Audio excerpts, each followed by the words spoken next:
empieza a hacer el mismo procedimiento que se hacía con los monitos. Y si ustedes se fijan acá, miren, acá está él, y eso que tiene en las manos es un electroshock que va en la sien de la persona, y esto se hacía, chicos, sin anestesia. Y se procedía a darle volumen al electroshock hasta que finalmente la persona, era tanto el dolor que quedaba inconsciente. Ahí tiene un pañito en la boca. Y una vez de que esta persona quedaba inconsciente, se procedía a hacer lo siguiente. Esto me acuerdo que una vez, creo que se lo mencioné o lo vimos. Ahí están los instrumentos y el más importante era el de acá, ya hace como punzón. Y lo que se hacía con esto era de que se colocaba, ya sea sobre la órbita del ojo de la persona o por abajo, y una vez de que esto estaba ubicado, se empezaba a martillar hacia adentro del cerebro. ¿Bien? Finalmente, una vez de que este punzón llegaba hasta dentro de la bóveda craneana, había que removerlo. Y esto se movía de lado a lado. ¿Bien?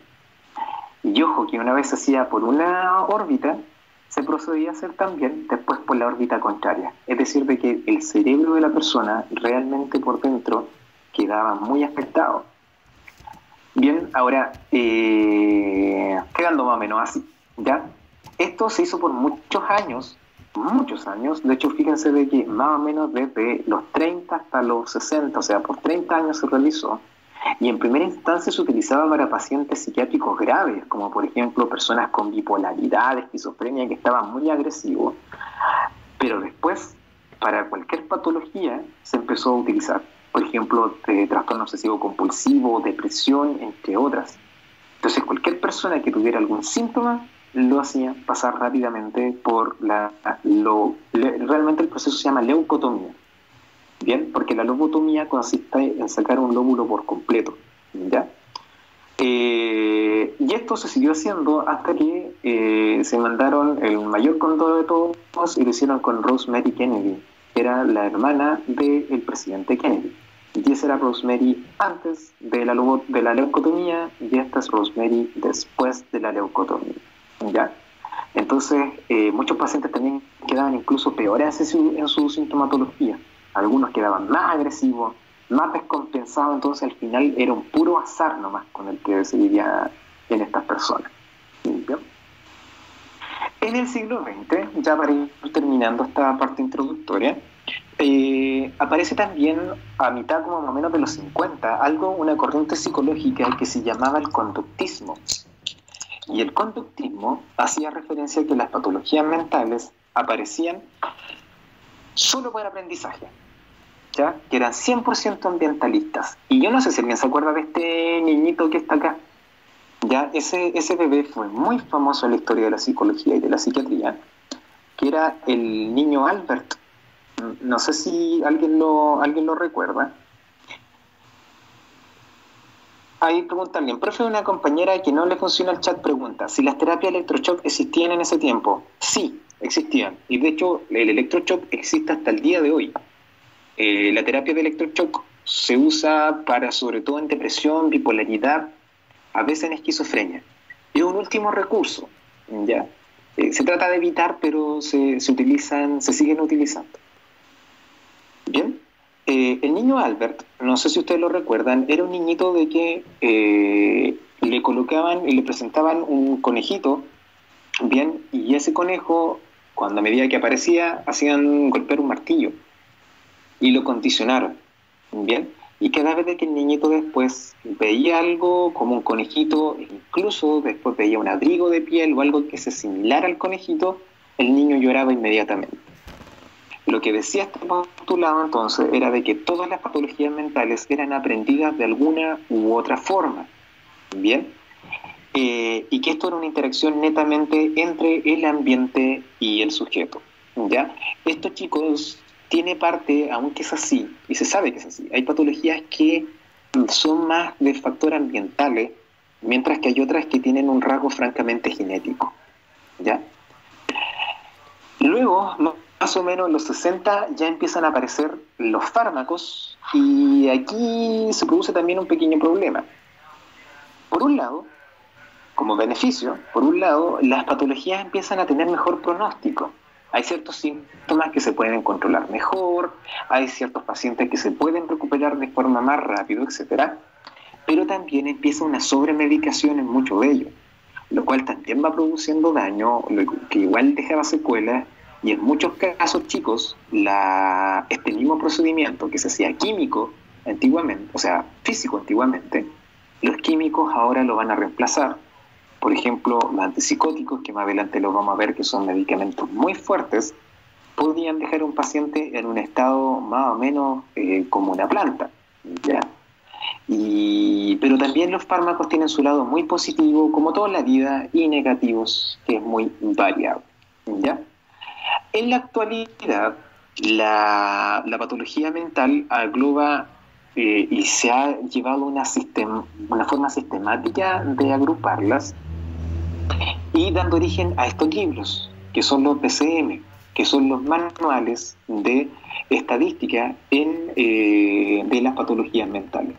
En estos manuales está todo lo que existe como una enfermedad mental, ¿bien? Y si no está en este libro es porque francamente la patología no existe. Una vez tuve un estudiante que me preguntaba, profe, ¿qué pasa con esas cuestiones no sé si han escuchado el síndrome de Alicia en el País de las Maravillas, el síndrome de Peter Pan, el síndrome de la Bella y la Bestia? Si no aparecen en estos libros, chicos, es porque son puras cabezas de pescado, ¿bien? Y en la actualidad, de hecho también en un momento apareció una corriente que se llamaba la antipsiquiatría, y era porque en algún momento se llegó mucho a esto, que era todo solo fármacos, fármacos, fármacos. Pero en la actualidad el proceso de la psicopatología es mucho más multidisciplinar, ¿bien? Y esto es importante que lo entiendan, porque una persona que tenga una patología mental no tan solo va a ser vista por el psiquiatra, el psicólogo, también muchas veces necesita de kinesioterapia, fonoaudiología, terapia ocupacional, etcétera. Y este punto es sumamente relevante. Ahora, yo a ustedes les pregunto, ¿qué creen ustedes que tienen de rol, por ejemplo, ustedes con una persona con esquizofrenia? ¿Qué creen de que va a ser un terapeuta ocupacional ahí? A ver, voy a abrir el chat a ver si alguien tiene una respuesta.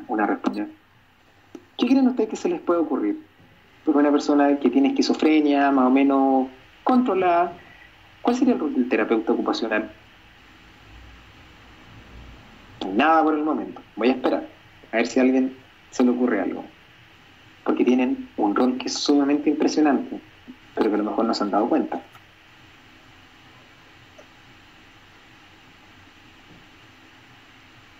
¿Nadie? ¿Nadie por el momento?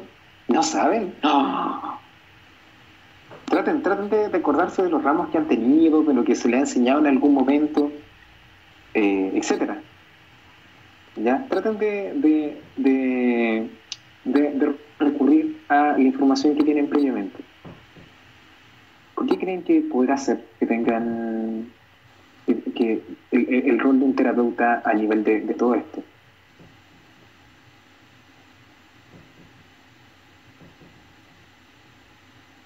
Ya, no hay nada parece. ¿Ya? No les voy a comentar entonces. Si no hay ninguna idea, yo al menos no les voy a comentar hasta que lleguemos a ese punto. ¿Ya? Pero hay harto que pueden hacer. Bien, entonces, hay mucha implicancia del terapeuta ocupacional, hay mucha implicancia de distintas profesiones, por ende, las patologías mentales actualmente se ven de forma sumamente holística, sumamente interdisciplinar, se suma a la familia, etcétera, ¿ya? O es al menos lo ideal. En Chile están empezando algunas cosas a funcionar desde este punto de vista. Bien, por ejemplo, miren, desde el punto incluso desde la neurología, la psicopatología se puede analizar. De aquí tienen un ejemplo que es sumamente claro. El año pasado yo a muchos de ustedes neuro les mostré lo que era un PET, una tomografía por emisión de positrones. Y acá tenemos, acuérdense que entre más rojo y más cálido un cerebro, significa que más zonas están funcionando. Miren, aquí la diferencia entre la persona con un cerebro depresivo versus una persona con un cerebro sin depresión. Entonces a nivel neurológico es mucha la diferencia que hay entre uno y otro. Y esto también nos presenta diferentes síntomas, nos presenta diferentes pronósticos, etc. ¿ya? De hecho, aquí es donde viene esto, cuando le dice a una persona, no, si tú lo que tienes que hacer es dejar de estar depresiva, fíjense cómo el cerebro se está comportando de forma diferente, ¿ya? Entonces, no es tan simple. Y este entendimiento se ha logrado en base a todos estos estudios que hemos visto nosotros a lo largo de la historia. ¿Bien? Entonces, de aquí y para la próxima semana, chicos, nosotros ya vamos a empezar a ver propiamente tal lo que es la psicopatología en términos de conceptos que son sumamente importantes que todos nosotros tenemos que conocer, ¿ya? ¿Qué es, por ejemplo, una recidiva? ¿Qué es un síntoma? ¿Qué es un trastorno mental? Etcétera, etcétera, etcétera, ¿ya? Bien, chicos, estaríamos ya por el día de hoy.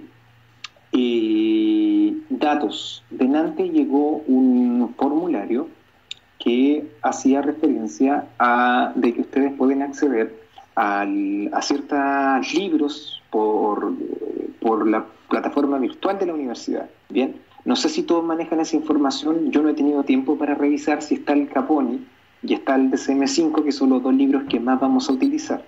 Pero alguien por ahí que se la dio de trabajo de hacker lo encontró de forma libre. Así que si los puede compartir con su compañero, sería genial. ¿Ya?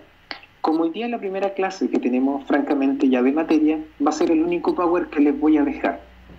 Y la presentación va a quedar acá en equipos, en la pestañita de archivos, que no sé por qué razón ahora no me aparece. ¿Ya? Yo les voy subiendo todo el material aquí en esta misma sesión. Bien, para que les quede más fácil de acceder, porque por ejemplo la plataforma virtual de repente está funcionando media rara. De hecho, hoy día incluso Teams funcionó algo extraño. ¿Ya? Bien, chicos, no sé si alguien tiene alguna otra consulta. Todo esto de introducción a la psiquiatría está en parte del Caponi. Ya en los primeros capítulos del Caponi, que es lo que era ir revisando. Bien, chicos, no sé si alguien tiene alguna duda, alguna consulta respecto a la próxima semana, algo que quiera mencionar. Bien. Bien. Si no hay nada, entonces, damos por concluido el día de hoy. Fuimos 38 presentes, lo cual es bastante bueno, porque entonces estaríamos listos. Dice, ¿cuál era el documental de Netflix, profe? A ver, déjenme buscarlo. Se llama...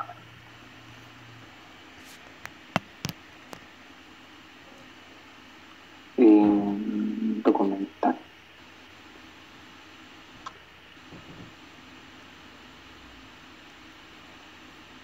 Espérame un momento, un documental bastante cortito. Así se llama. Espérame, estoy abriendo la pantalla para que ustedes lo puedan ver. Ojalá que este todavía no le hayan dado de baja. Si quieren después lo pueden ver y lo podemos discutir, porque la próxima semana tenemos que hablar de patología normal, conducta normal y anormal. Así se llama, Father Amorth, ¿ya? Búsquenlo por ahí, hablan de la historia de un exorcismo supuestamente real y del cura que hace este tipo de procedimiento. Ahí vamos a hablar sobre esto. De hecho, ¿se acuerdan que el año pasado o antepasado hubo en un colegio evangélico donde los niños perdieron la conciencia y se desmayaron y hubo varias cosas así? Ya, eso lo tenemos que hablar la próxima semana también, si es normal, que no es normal y bla, bla, bla, bla, bla. ¿Ya? Estaríamos, chicos, entonces, por el día de hoy. La próxima semana, entonces reitero, ya vamos a empezar a pasar materia mucho más dura, así que ahí ya todos con sus cuadernitos y poniendo harta atención. Bien, estaríamos entonces por el día de hoy